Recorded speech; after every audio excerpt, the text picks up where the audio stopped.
ನಮಸ್ಕಾರ ಸ್ನೇಹಿತರೆ, welcome back to my channel. ಇವತ್ತಿನ ಒಂದು ವಿಡಿಯೋದಲ್ಲಿ ನಿಮಗೆ ಗೃಹಲಕ್ಷ್ಮಿ ಯೋಜನೆ ಮತ್ತೆ ಹಾಗೆ ಪಿಂಚಣಿ ಯೋಜನೆ ಬಗ್ಗೆ ಇಂಪಾರ್ಟೆಂಟ್ ಅಪ್ಡೇಟ್ ಇದೆ. ಖಂಡಿತವಾಗ್ಲೂ ತಿಳಿಸ್ಕೊಡ್ತೀನಿ.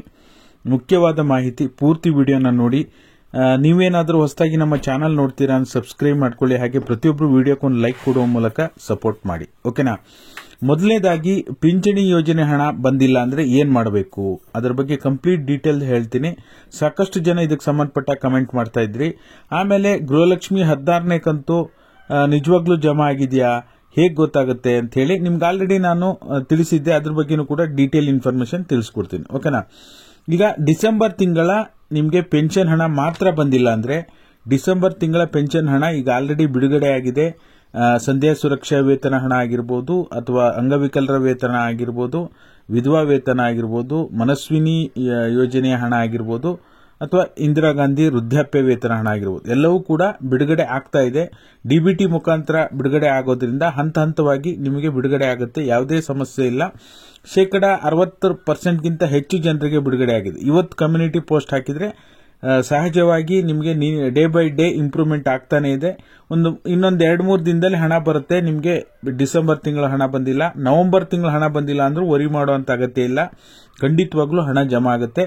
ಆಮೇಲೆ ನಿಮಗೆ ಸಹಜವಾಗಿ ಇನ್ನೊಂದು ಡೌಟ್ ಇರುತ್ತೆ, ಜನವರಿ ತಿಂಗಳ ಪೆನ್ಷನ್ ಹಣ ಯಾವಾಗ ಬರುತ್ತೆ? ನಮಗೆ 2 ತಿಂಗಳು ಬರಬೇಕಿತ್ತು, ಡಿಸೆಂಬರ್ ಮತ್ತೆ ಜನವರಿದು, ಆದ್ರೆ ಒಂದೇ ತಿಂಗಳು ಬಂದಿದೆ ಅಂತ ಹೇಳಿ.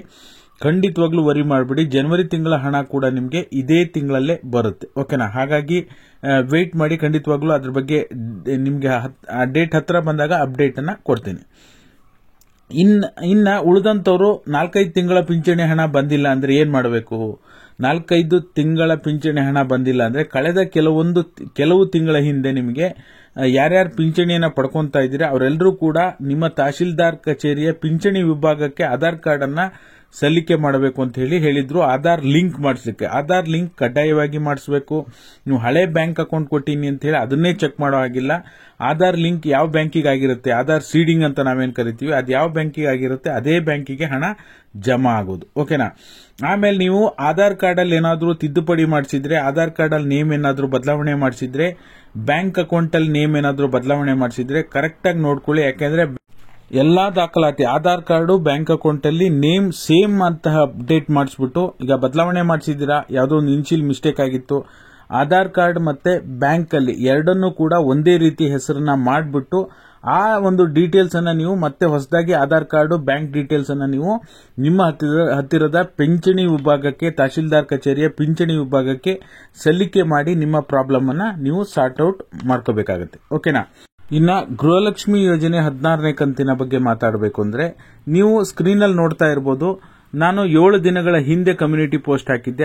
ಅವಾಗ 6% ಜನ ಹಣ ಬಿಡುಗಡೆ ಜಮಾ ಆಗಿದೆ ಅಂತ ಹೇಳಿ ವೋಟ್ ಮಾಡಿದ್ರು. 94% ಜನ ಹಣ ಜಮಾ ಆಗಿಲ್ಲ ಅಂತ ವೋಟ್ ಮಾಡಿದ್ರು. ಓಕೆನಾ? ಬಟ್ ಆದ್ರೆ ನಾನು ನಿನ್ನೆ ಕಮ್ಯುನಿಟಿ ಪೋಸ್ಟ್ ಹಾಕಿದ್ರಲ್ಲಿ ನೀವು ನೋಡ್ತಾ ಇರಬಹುದು, 10% ಜನ ಹಣ ಜಮಾ ಆಗಿದೆ ಅಂತ ವೋಟ್ ಮಾಡಿದ್ದಾರೆ.